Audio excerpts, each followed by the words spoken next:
Ayan guys, oh, nagtubo ito. Kaya nilagay ko dyan, tapos itatanim natin dito. Ayan. Ay, nahuhulog na ang aking cellphone. Ilalagay ko dyan guys, sayang eh. Para may pagkuhanan tayo ng talbos. Diba?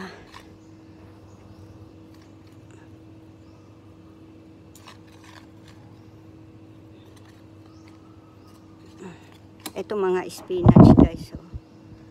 Ito mga kamote ko dito. Ayan. Dito eh.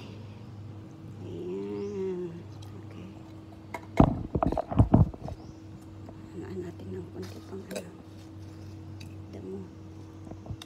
Lagyan natin ng mga damo sa gilid-gilid para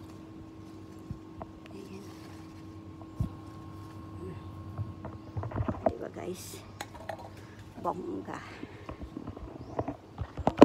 Yan ang aking kamote. Japanese potato yan guys. Dito ko siya, swimming pool namin. Dito ko siya nilagay.